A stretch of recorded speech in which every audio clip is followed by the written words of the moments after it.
Discovering voices, building worlds. The Ampliverse.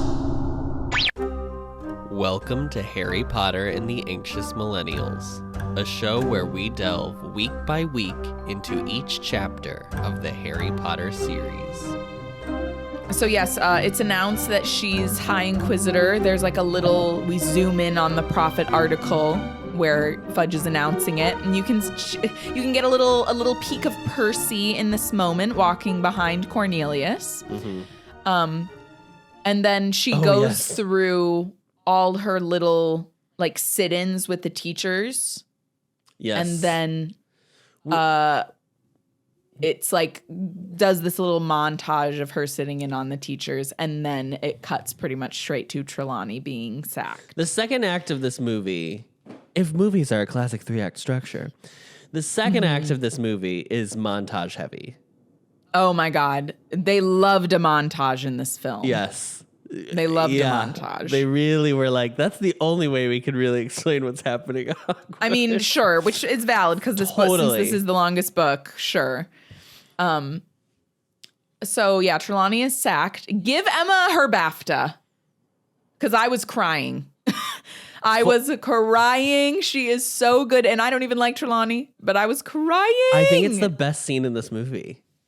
She's so good. She is so good. The way it's shot, the way like everyone is around watching, the way Dolores, and the way Umbridge is so satisfied. She's so with satisfied, it. and she like when she comes out, she like glances around to like be sure that everyone's watching her use her power. Yeah. Oof. It's so good. Yeah. And then Michael Gambon ruins the scene. Sorry. You don't like it. It is a bit anticlimactic, his moment. It's just... And it just was weird because this was where I said, I was like, I just don't like the choices he makes as Dumbledore. And Melinda was like, what would you rather he do? And I was like, he just doesn't have that kind of always being like, not like cheerful, like jovial. Like Dumbledore just always has a bit of like jovial energy to him, even when it is an intense moment. For me, it's not, I don't know if that's how I'd classify. It's more just like nothing should be a surprise to him. Yes. Nothing should like seemed ruffle like his he was, feathers. Yes. And he seemed like he was thrown off. Yes.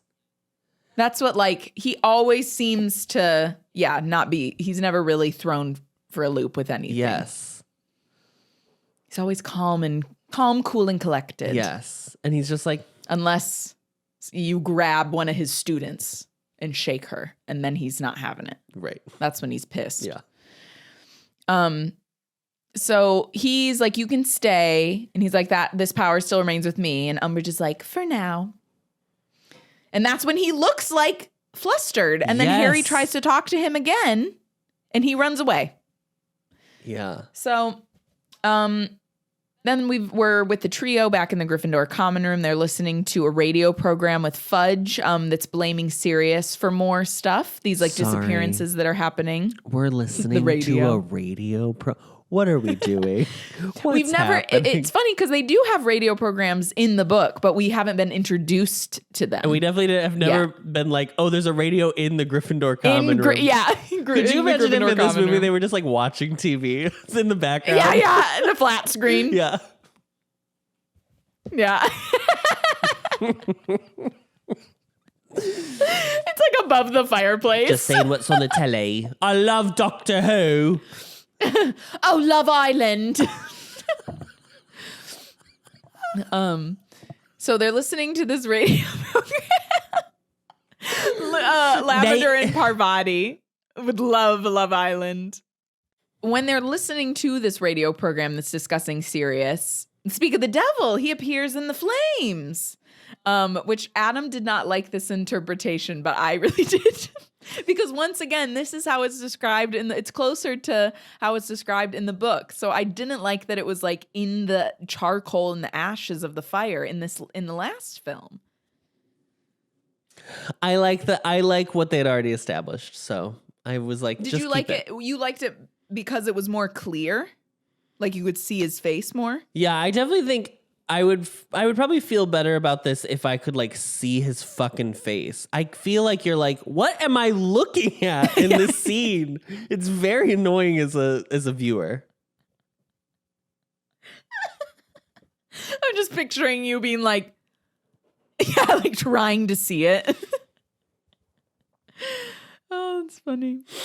But this time Gary Oldman decides that he's not going to do that weird voice that he did for book 4, where he's like, "Harry!" Oh my God. That's why I like this interpretation better. He was like, in this one, I guess I'll just talk. I guess I could just do that too. That was so weird. I forgot about that. Why are you? Like, why do you sound like put your name in the goblet of fire? Why Harry? do you sound like Jacob Marley at the beginning of A Christmas Carol? Ebenezer! Oh my God. Yeah, I totally forgot.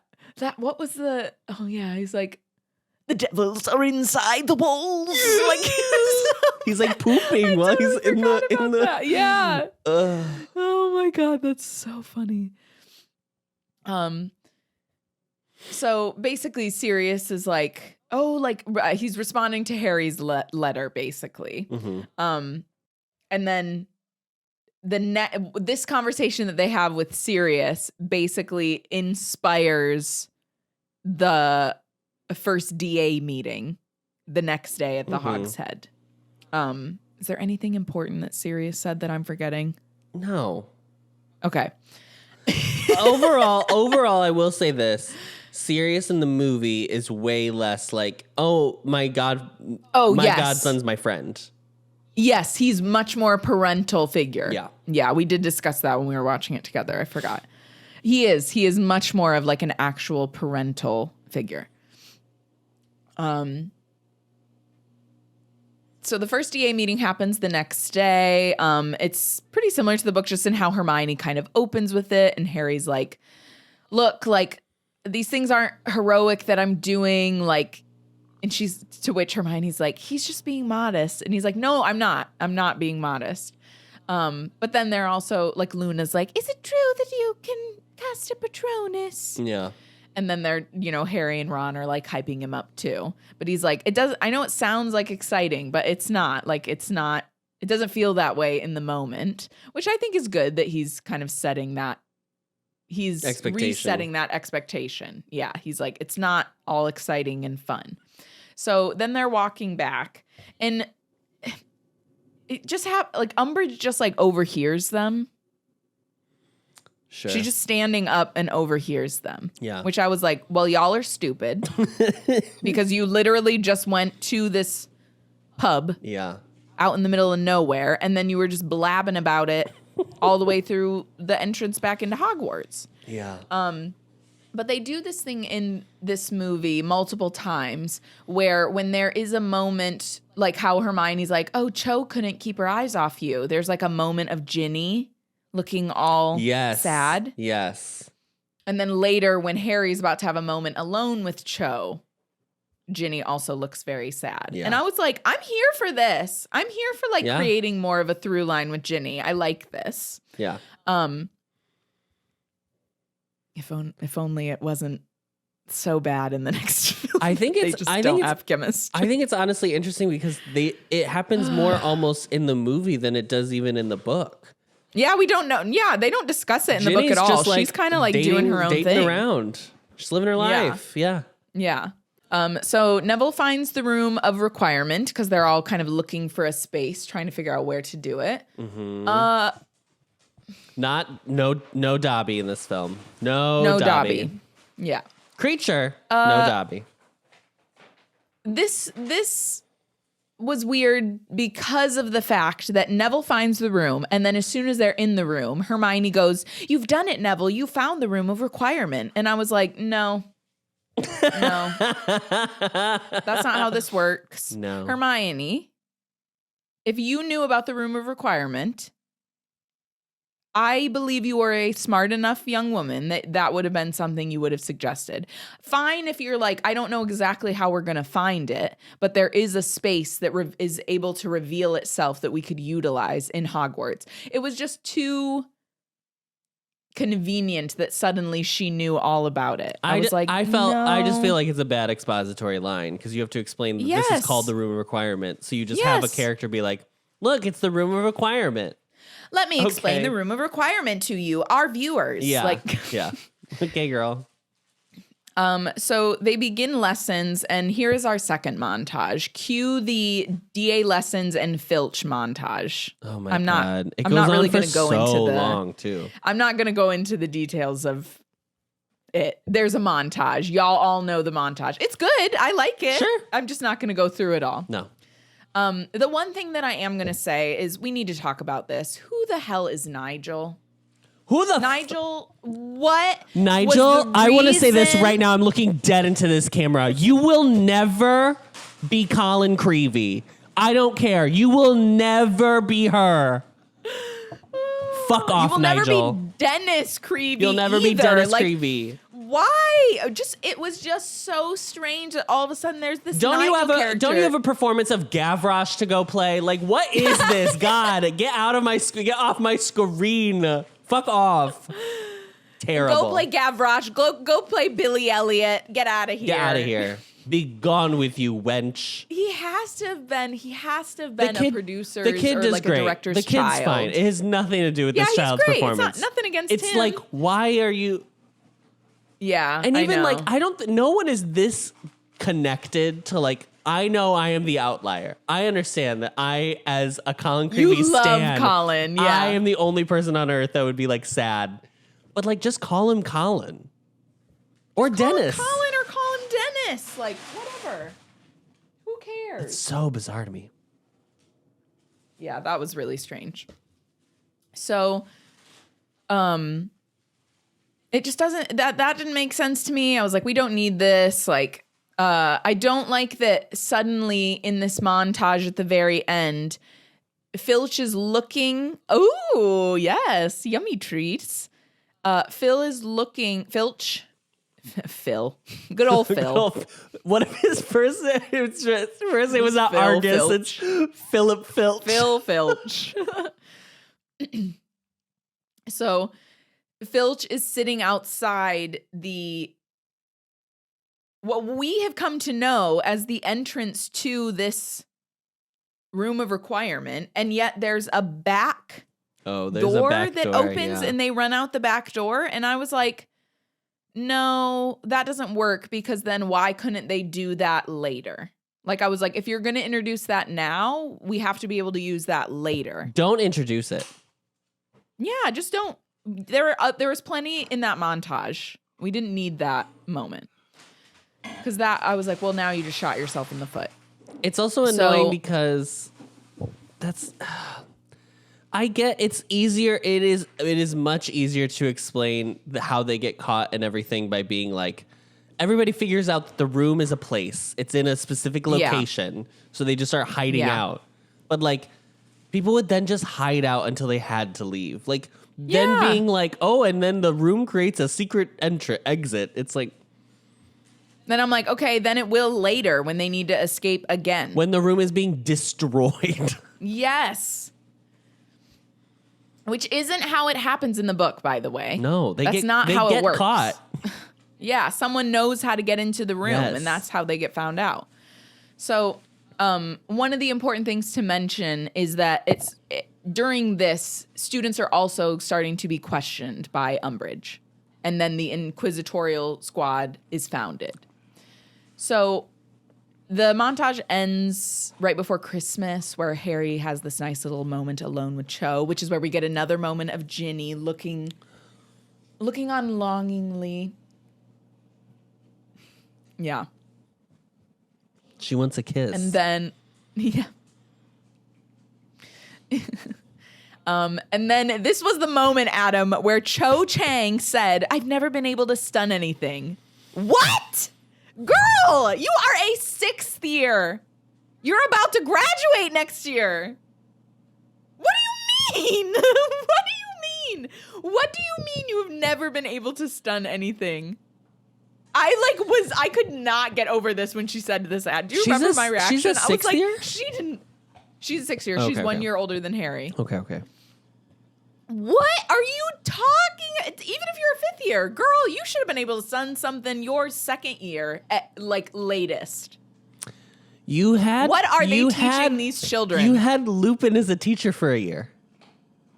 Yeah, you definitely stunned something in his class. But you should have been able. I still think there would be a charm. There's a stunning charm. There's something. I feel like they didn't have to name the charm. They could have just been like, I've never been able to do half the stuff you've taught us in this time. Yeah. That would be great. Great. Yeah. Slay.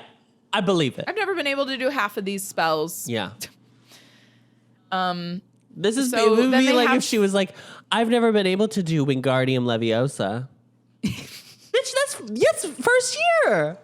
What are you talking I've never about? been able to do Expelliarmus. Yeah. It's like, all right. Stupid fun.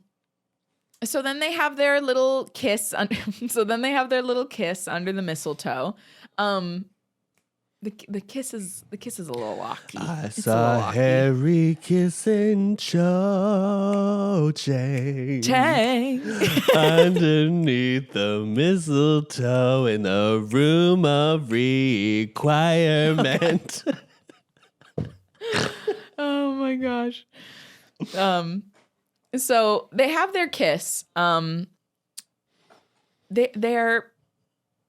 Their mouths were moving a lot. That was just it was like wow, wow, wow, wow. Which I was like, once again, you're teenagers. It's awkward no matter what. Anyone, if Adam and I were this age, it would be awkward too. It's just awkward. So then he's back in the Gryffindor common room telling Ron and Hermione about this interaction. And then he's talking about how she was crying. She wasn't crying. Yeah, you can't. Okay. You can't include that part of the whole Cho Harry situation if you're not going to explain Include everything the that crying. happens. Because that's emblematic of her loss over it's frustrating because they just try to be like, then Emma quickly or Hermione quickly explains well, that's why she's feeling this way, blah, blah, blah. But if you're not actually going to do the work of doing it, then just Showing don't do it. Yeah. Just don't have that scene. I don't know. It was weird. So they could have transitioned into something else where they weren't. Joe wouldn't have let them transition. She wouldn't. I hate you. So then Harry has another dream, but this dream, we see him the perspective from the dream looks into the reflective wall where we see a snake slithering. Yeah. And then the snake attacks Arthur, who is in that orb room. He is actually inside the room. He's not outside.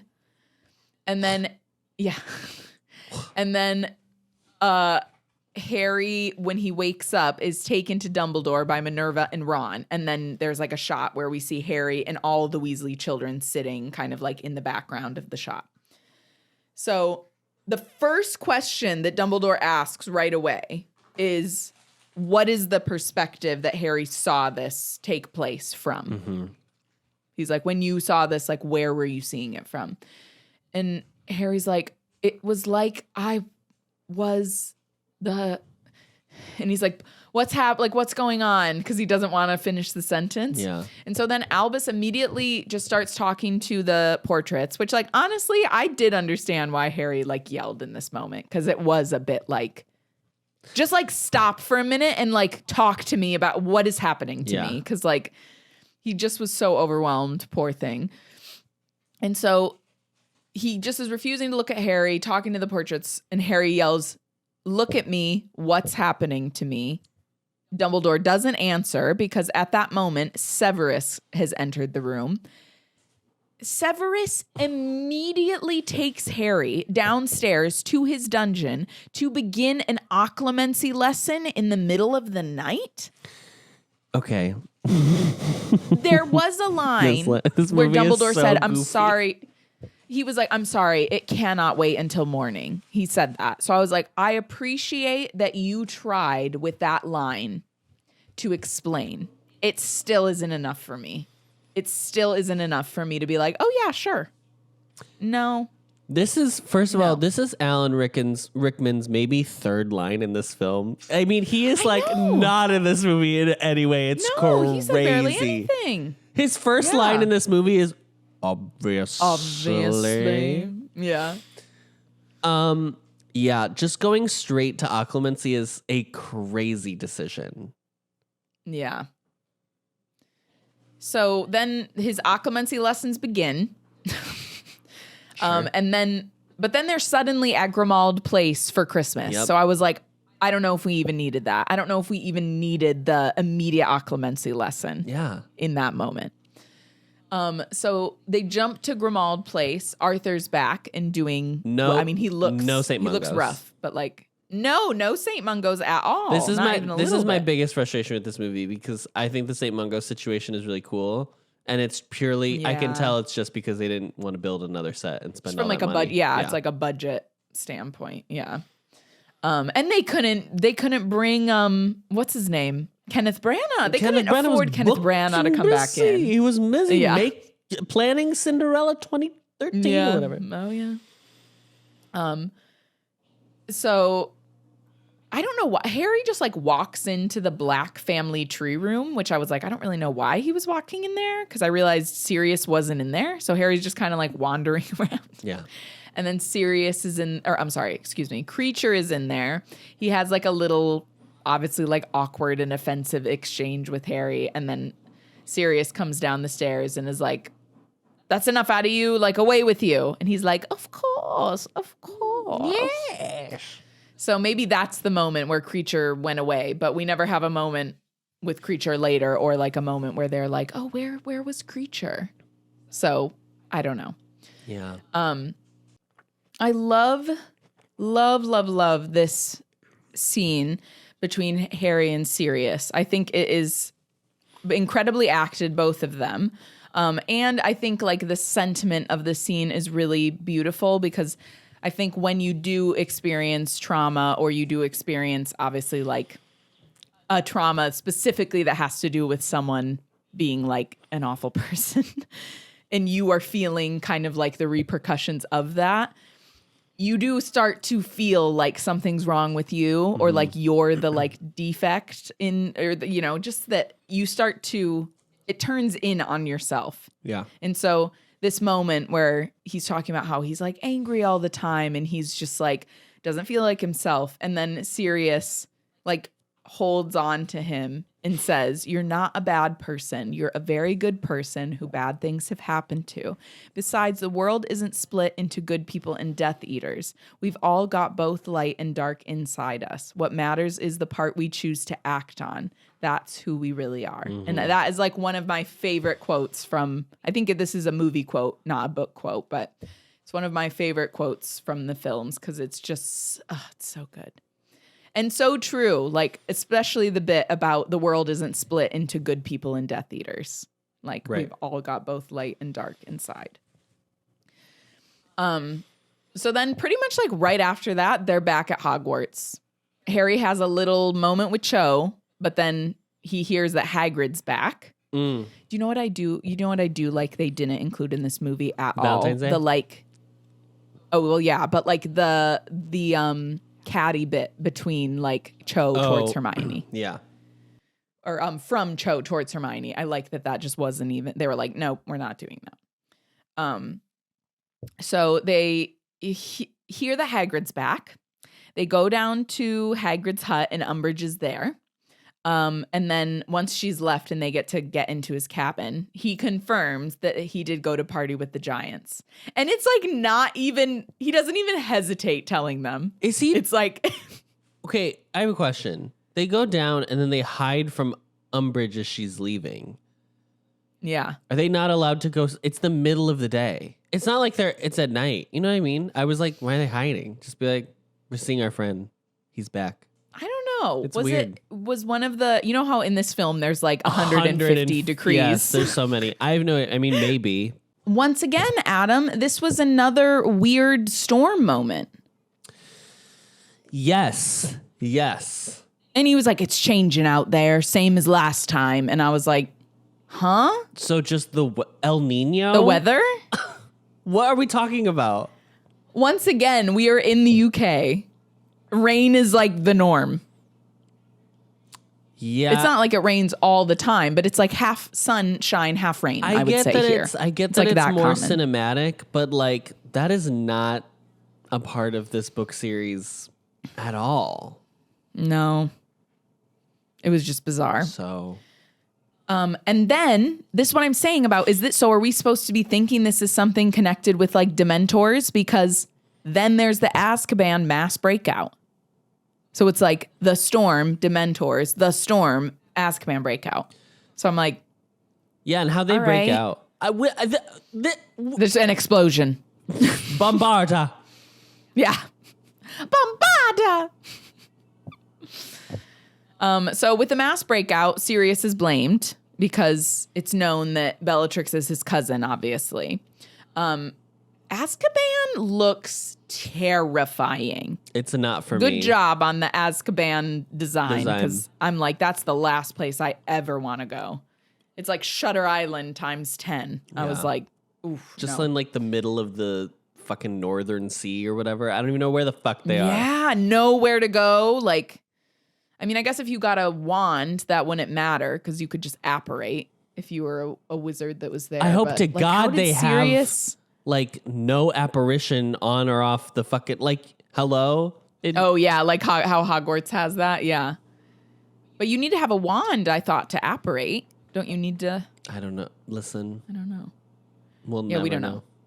But how did Sirius... So I guess Sirius would have gotten out of Azkaban and swam. Like, Yeah. swam as a dog. All right. He doggy paddled all the way to Jersey. I guess. So after the mass breakout is announced, Neville is seen reading the prophet and he's very upset. Then we have a scene where Neville shares with Harry what happened to his parents in the room of requirement. Mm-hmm. And he says that he's very proud to be their son, but he just doesn't want everyone to know about that like tragic situation. This is yet. what replaces the St. Mungo scene. Yes. And so it's Patronus Day at in the DA at Dumbledore's army. They're all figuring out how to cast their Patronuses. And then, surprise, surprise, Umbridge has found them, and she literally like breaks into the room of requirement, which I blows don't think should work. the school up practically. Yeah. To get in. Yeah. So she immediately takes them from the room of requirement to Dumbledore's office. It's weird though, because so Harry and Cho, who else was in Dumbledore's office? It wasn't like everyone. In that scene? Yeah. I guess maybe. Well, it's Cho. was in It's there. Cho who has spilled the beans. It's not Yeah, it's not Marietta. Marietta, yeah. So maybe that's why it's just him and Cho. So Fudge is there, Dwalish is there, Kingsley is there. They're like, this group, Dumbledore's army, this thing, it's happening. Yep, I know. We're getting to it. It's coming. It's coming. I was like, we're getting to it. And the first thing that Dumbledore does basically is he's like, yep, you've caught me. It's me. Yeah. I've asked Harry to found this club. Yep, this is my confession. So then they're like, oh, we're going to take you away. You're coming with us. And he's like, oh, I thought we'd hit this little snag. And he like rushes behind his desk. Mm-hmm. I was like, y'all are letting him walk around too much. Yeah. You very much underestimate. You're going to underestimate Albus Dumbledore. Albus. I don't even feel bad for you. Yeah. Albus, see? I don't even feel bad for you. He's got a phoenix in there. Yeah. That alone, I'd be like, don't let him near that bird. So Kingsley finally has his line in this scene, by the way. This is the scene. We're like an hour and 40 minutes into this movie, and the one black character finally got a line. Thank God. So he's like, he is in Dumbledore, is like, oh, I'm not going to come quietly at all. No, I won't be coming anywhere with you, actually. And then we get it. Adam, would you like to do the honors? And then he leaves. I need to like make my chair lower. It's such a weird Because that's literally what happens. Yeah. I made a joke about Kingsley just now. Obviously, Dean Thomas is in this movie and has had some lines up until this point. And Dean Thomas is looking like a damn snack. Oh yeah, in this movie. He like I ages will never forget. like while filming this movie because there's some scenes Yeah, where you're like, I was oh, like, it's still he's little, a man. little Dean Thomas, and some scenes where you're like, who's that man in there? who that? Who's that man? Puberty. So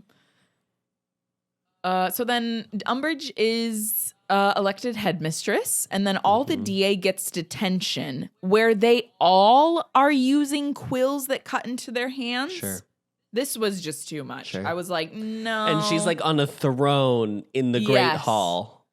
Yeah, and they're all like looking at her as they're like cringing in pain. I was like, no, sorry. Yeah. We didn't need that. So when they all leave, Cho is left outside and like hopes to talk to Harry. And then this is another moment where Ginny is like, ugh, and like wanders off. Cho, you gotta at least just try and explain. You didn't even say anything. You should have said like, she gave me Veritaserum. I didn't mean to tell. She was gonna like, kill my dog. You know, anything. Yeah, something. She was blackmailing me. Yeah. My mom works for the ministry. She's gonna fire her. Great. And then there's this, I don't really know. I think this was just a tool to get them outside onto the grounds. They're on that weird, like, kind of raggedy bridge. Yes. I shouldn't say raggedy. That sounds mean. The like. No, it's a raggedy bridge, girl. Would you walk on that bridge? Every time they've ever shot anything on it, I was like, absolutely not. But I like it. Like, I like that it is like, you can walk on it at the studios tour. But yeah, she's a little raggedy. Yeah. Rickety. Rickety, yeah, rickety. A rickety bridge. Thank you. So they're out on that rickety bridge. And then it's like how Harry's like saying like he just doesn't want to care anymore, basically. He's like, I just don't want to like, I don't want to try and keep fighting. Like, it just makes you care more, blah, blah. And then Hagrid appears and is like beckoning to get them to come. So Hagrid introduces them to Grop. Before they actually get to Grop, we have this moment of the centaurs running around because they're all riled up.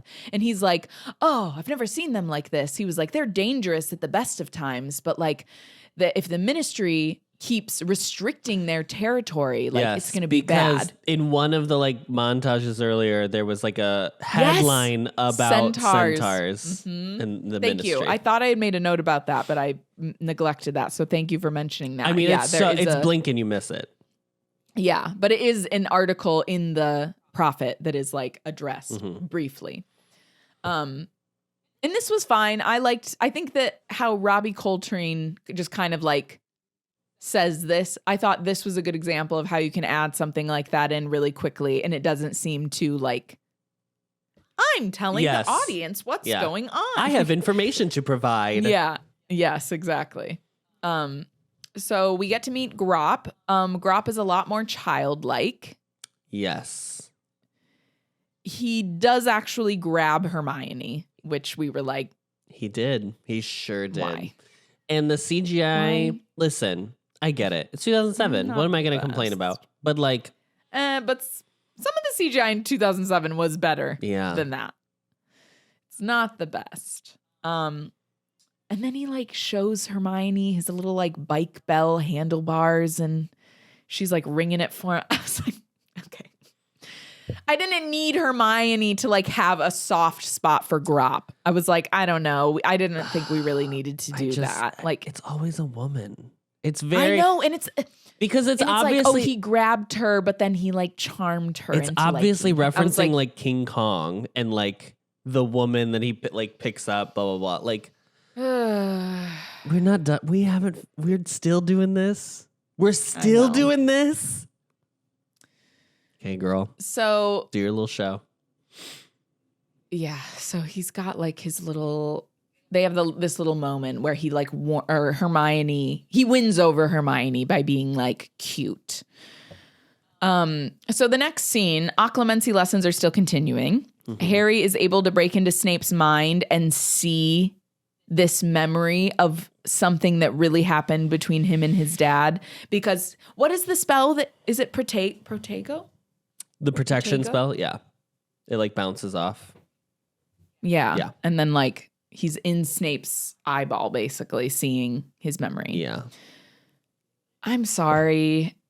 Why not just use Daniel Radcliffe to play James? Just have Daniel Radcliffe do it and give him like brown contacts.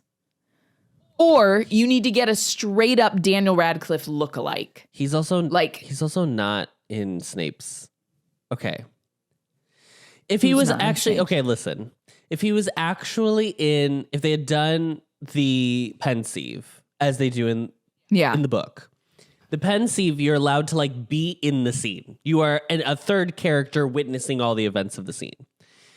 The way he went in, he would be seeing it from his POV Snape's perspective, but you see Snape in the scene as well. So it doesn't really make. I mean, like, fine. It doesn't really work. I'm not gonna complain about this because, like, whatever. It makes more sense. Yeah. Sure, but like, why didn't you just do the pensieve? Yeah. Yeah. But also in the book, when we got to the pensieve scene, we also said he didn't actually have a good reason to go into the pensieve either. Because he was just like, he was so mad he wanted to see. Yeah. So I was like, okay. Yeah. All right, girl. Oh, it's so funny. Yeah, I mean, it is just like it's a way to reveal something about Harry's dad, basically, you know, that he wasn't really that nice of a guy. But it's also interesting because in the movies, Harry is not as like my dad as he is in the books. So it's almost like, I don't know if this would like, I don't know. I mean, it would be very frustrating. I think either version of Harry, he's very frustrated by this information. But the books, he like makes a martyr out of James. Whereas like in the movies, he really doesn't talk about him ever. They definitely talk about Lily way more in the movies than they do James. Yeah. And for good reason. We're Team Lily all the way. Fred and George interrupt. Sorry, wait. Did I delete something before that? Oh, yeah. Snape is obviously furious with him. Sure. And he's like, get out. And this is the end of the occlumency lessons. Yeah. I just really think they just should have had Dan play his dad because I did not think that person looked like Dan at all. I did not think he looked like, and they're the same age pretty much. His dad would have been 17. So I was like, it's close enough that Harry is the same age as his dad. I don't agree, but it's fine. Oh, I hated it. I feel I think it would have been weird for the audience if it had because it's such a short scene. I think there's definitely people that would have been like, why is Harry here? Like, I don't think they would have established the understanding quickly enough. I just think they needed someone that looked more like Dan.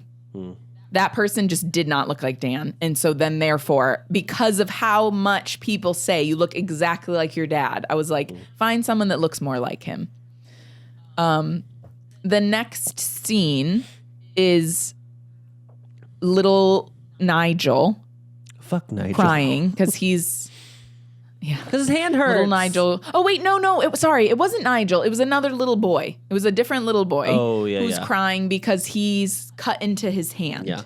He's had a detention with Umbridge. And then they have this moment, Harry, Fred, and George, where they're kind of trying to support the kid. But Umbridge comes out and like they all glare at her. And then Fred and George are like, I think it's time to dip. Yeah. I think it's time to go. So Fred and George interrupt exams by setting off all these fireworks. We get the iconic Music. fireworks music. And they fly off on their brooms after like exploding all of Umbridge's decrees. Yes. And then at this moment, while Harry is watching them fly off into the sunset, he has a vision of Sirius being tortured by Voldemort. So there's no discussion with Ron and Hermione on like if this is real or not. They just immediately run to Umbridge's fire, but she catches them. Then like Malfoy comes into the room and he says, I caught this one trying to help the Weasley girl. And we were like, what? There wasn't even a scene. They don't even have a reason to. A moment where they're like talking about what's going on. But don't they? Right. It's weird because I think that's almost the exact line in the book too. Because they bring Neville along even though he wasn't part of the original plan to get into. Yeah. Yeah. And I think it is like he was like standing up for Ginny. Yeah. And so they were like, oh, you must be involved. But like Ginny wasn't doing it. Why are all these people here? There's no reason for anyone else to be there except Ron and Hermione at this point. Yes. So like if you wanted to include that, you have to include a little tiny scene where something happened between all of them. Yeah. It just, you skipped right over that. So Umbridge is like trying to get information out of Harry. She's like slaps him because he's not doing what she wants him to do. She summons Snape. And when Snape comes in, he reveals that, because she wants Veritaserum, he reveals that he's used the last of his Veritaserum on Cho. And then this is where like Harry and Hermione have a moment. Oh my God, she didn't just blab. Oh, yeah. So Harry tries to give Snape a warning. He says he has Padfoot at the place where it's hidden. Umbridge's like, what is he talking about, Snape? And Snape goes, no idea. Alan Rickman, you treasure. No idea. And then we never nothing ever really happens with this either. And that is his last like, scene in this movie. Yeah, yeah. But we never get like a full circle moment of like, oh no, Snape did tell the Order or anything, nothing like that. So Umbridge is about to use the Cruciatus Curse on Harry, and then Hermione mentions a secret weapon. She's like, Dumbledore's secret weapon. I'll tell her. And then they go into the forest.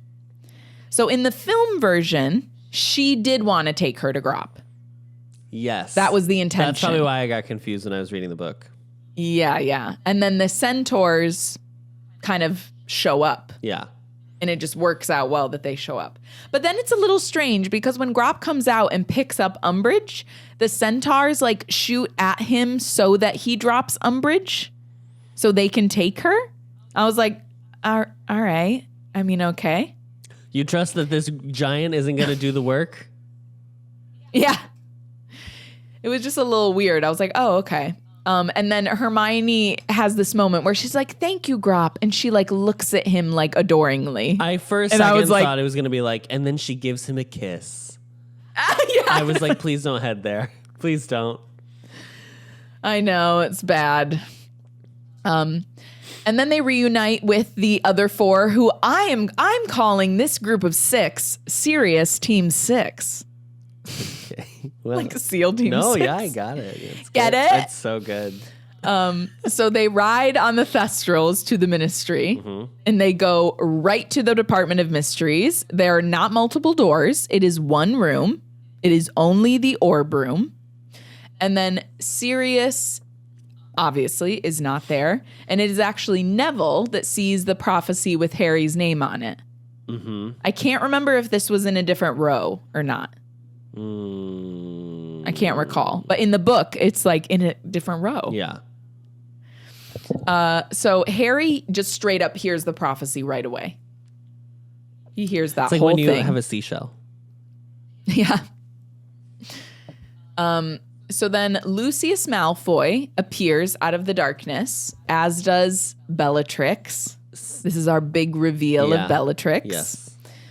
Emma Thompson said, I will not be in the room. Thank you so much.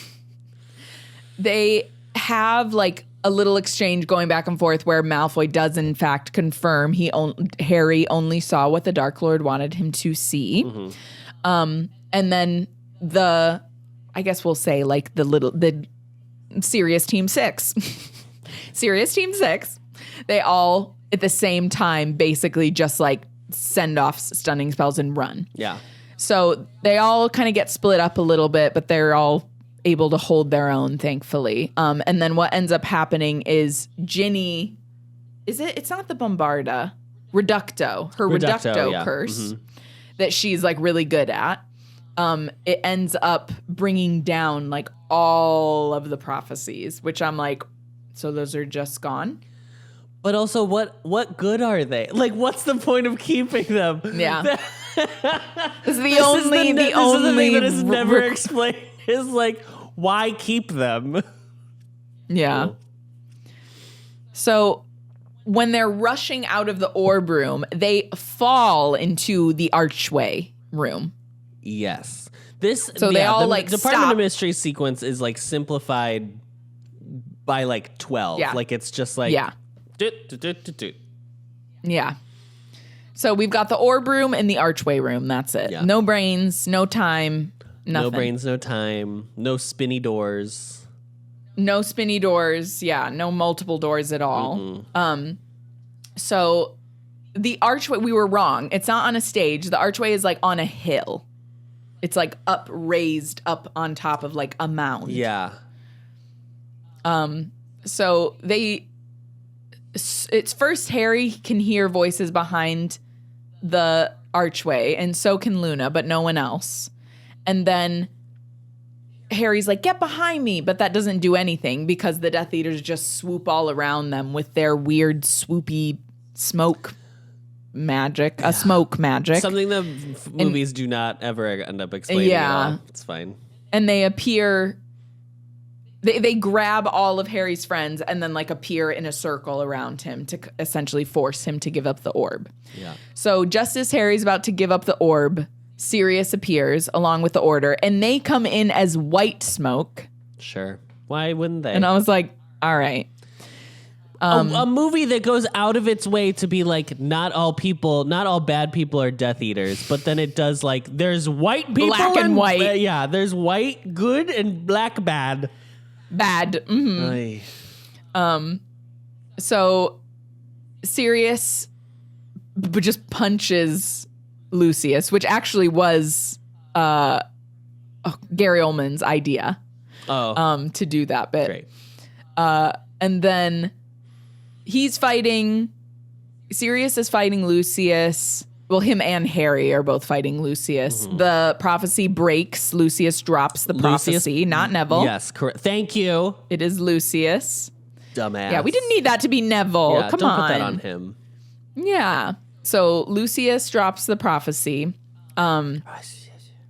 Sirius and Harry are fighting back to back against Lucius. And at one point during this fight, Sirius says, "Nice one, James." Oh, and then boy. he knocks, he like stuns Malfoy or like some type of spell where Malfoy like implodes away. Yeah. And then Bellatrix casts the Avada Kedavra curse that hits Sirius. And then he floats back into the archway and is taken away. So in this, we hear Bellatrix say Avada Kedavra. Yes, it is explicit. Hear her say it. Yes.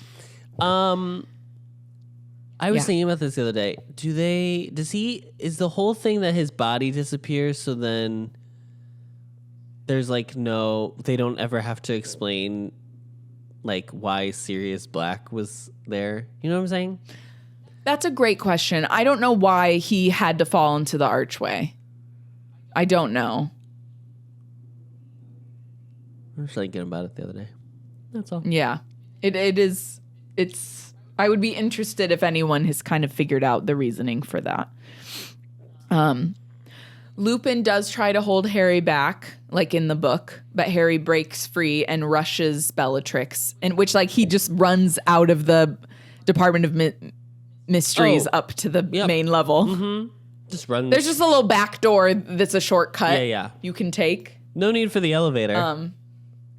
No time for that elevator. Did all those stairs real quick. Mm-hmm. So as Harry tries to cast the Cruciatus Curse on Bellatrix, it obviously doesn't work correctly. And then Voldemort like gets in his head and shows up to the Ministry. So here he is. He's here. And then Dumbledore also arrives. And then here we have it. It is the battle of the century. This is like the best duel in any of the films ever. This is not like at all what happens in the book, but I do not give a fuck because it is so good. I mean, some of it is in terms of how they transform each other's charms. It's like the same idea. Sure. I think some of it, because he puts Voldemort in that the water ball at one point. Yeah. But I think that's the only one that's like pulled straight from the book. Yeah. Because we don't have. He does the like glass that turns into like mist or whatever. Yeah. And we don't have the fountain. Yeah. That's my Voldemort. We don't have the fountain protecting Harry. No, the statues did not come to life. Yeah. Too much budget was needed to do that. So the battle of the century kind of like ends because Voldemort ends up inhabiting Harry's body. Okay, so this is when so my comment about how good this is when I was like, oh, this is great. The minute the like wall of mist or sand, this is the minute where I'm like, not enough was done to explain what the fuck is happening right now. It is so unclear. And Harry's like writhing around on the floor like snake-like. So we're like, okay, so is that okay? Sure. What was that about? What's that about? And then this is where we have the iconic moment of Voldemort where he does the which is so funny. But what actually ends up getting Voldemort to leave, which is what Dumbledore's trying to tell Harry. He's like, it's not how you were like, it's how you were different. And then Harry's like, you're the weak one. I feel sorry for you. You'll never know love. You'll never know friendship. I hate this line. And then, oh, you don't like it? It's just the cheesy, it's typical, so like cheesy, and it feels like a rough draft line. Like they were like, he'll say something you know, and they never came back. And then they just were like, oh, it's shooting day. Well, we got to say it. Well, that's what we got. Yeah. I mean, yeah, it does feel very like it could have been a bit more, I don't know, eloquent. It could have been some better verbiage that was used. Yeah. It could have been simplified a little bit. Yeah. But the reason why he kind of starts feeling that way is because he sees like Ron and Hermione come up and he's thinking about his friendship with them and the love that he has for them and stuff. Yeah. So right at this moment, this is the bit you're talking about, Adam. Yeah. He's like in the sand. The sand. Voldemort's come out of him. Okay, so we are now in a snow globe, but it's a sand globe, and Voldemort, and it's the Earth is still. Okay, this is what's unclear. Yeah, is everyone frozen? Well, this is where it's so confusing. Dumbledore is right there. He is right there on the other side of like this wall of sand or whatever. But no one is moving. Not intervening. The sand is like still. Yeah. And then Voldemort is like walking around Harry. He's like standing over him. He's like standing over him. Yeah. And fine. So in one, like the scene starts and you're like, okay, this is like not real, or it's like everything's frozen. He can only see, like whatever. The problem is that Cornelius runs in and sees him. Yeah. So everyone else can see him then. So then Dumbledore is just like, wow.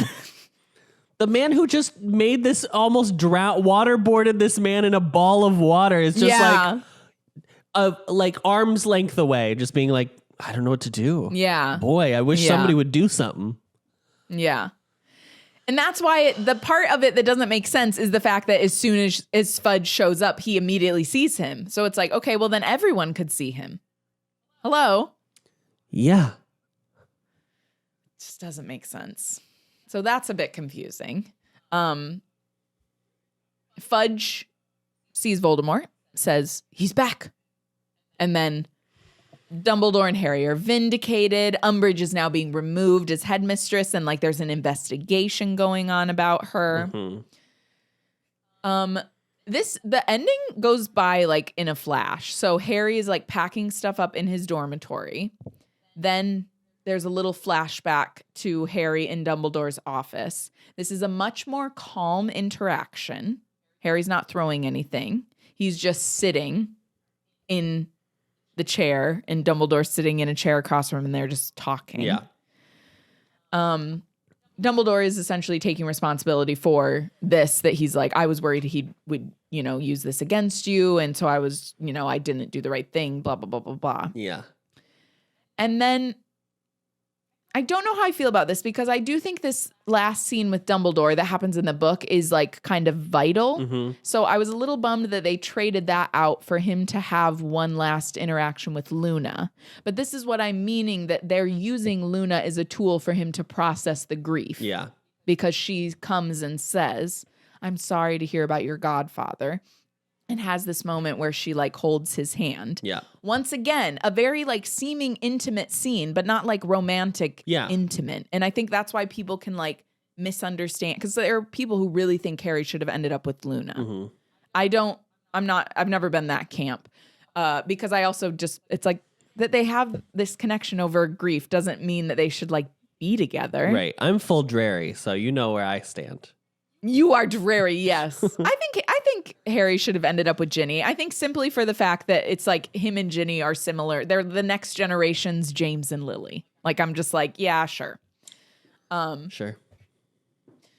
So I've never objected to that. And then, yeah, Luna and him discuss what's happened with Sirius. Her shoes are hung up at the top that she doesn't get. She just skips away to have some pudding. And that's our last interaction with Luna.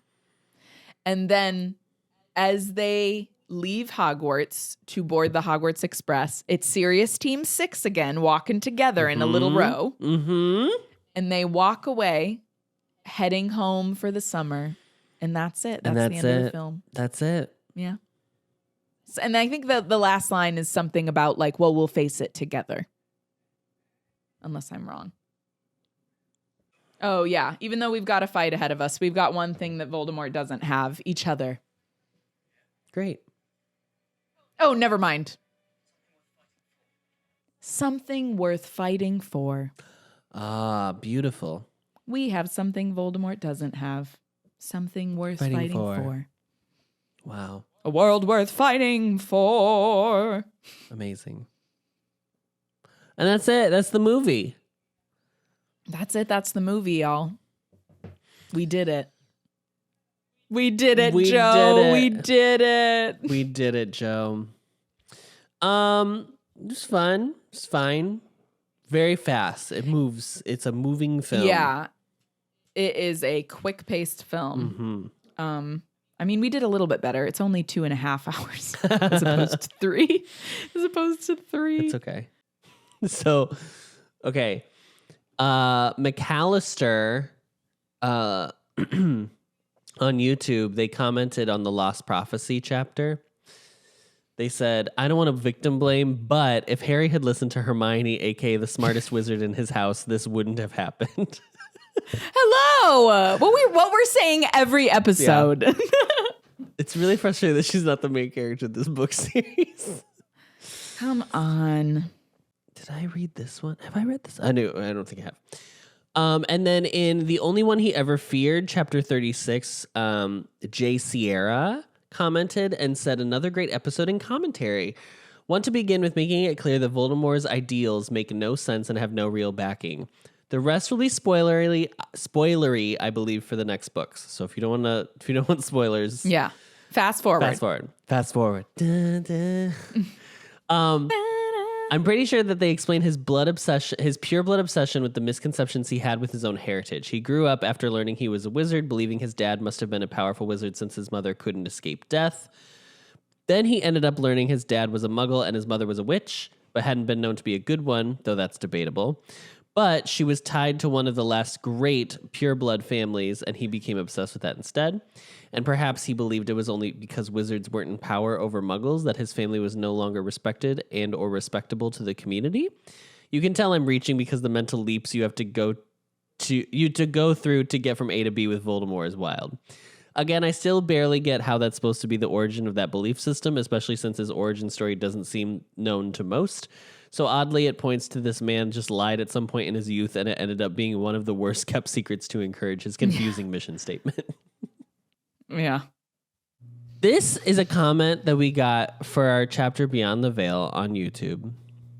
It's a little long, but I think it's Worth the read. worth a read, and I think we really stand in solidarity with this commenter. Yeah. We agree. This is from Paper Star Girl. She says, "Hi, Ari and Adam. Okay, I promise this is my last arranged essay comment on one of your episodes for the Order of the Phoenix. No promises when you get to Half-Blood Prince. But so much of this chapter absolutely enraged me even the first time I read it and has done on every reread. First of all, the casual way J.K. writes these adults torturing and doing grievous harm to children upsets me because these are books marketed to children. We know Voldemort is evil and represented as almost not human. When the creatures attack, I get it. And in Goblet of Fire, we did have the Death Eaters killing Cedric, which I will always find an unnecessary plot point until the end of time, and standing by while Voldemort tries to kill Harry. But Miss Death Eater essentially magically slashing Hermione and the use of the unforgivable curses is gross. There's absolutely no contextualizing or perspective of the imbalance of grown adults doing extreme harm to children, no matter how evil they're supposed to be. That's true. There's never a character who's horrified that this is being done to kids. It's just that it's like, these are bad people doing bad things, and not being like, and it's especially heinous because you're 14 children. years old. Yeah. She says, but my main issue this chapter is with Mr. Albus Wulfric Percival Brian Dumbledore in the Order of the Phoenix. Yes, full name. Call him out. Use that government name. Yeah. Didn't they make a whole big thing about how essential it is to guard this fucking door at the Department of Mysteries? Okay, so let's say Voldemort removed the Order's guards. If he did that, they should have still ways to communicate and know that the door is unguarded. Secondly, Albus and Severus both know Harry is having these dreams. For what earthly reason has no one told him, oh, hey, so Voldy might try to bait you into doing something stupid, and no matter what, do not leave Hogwarts?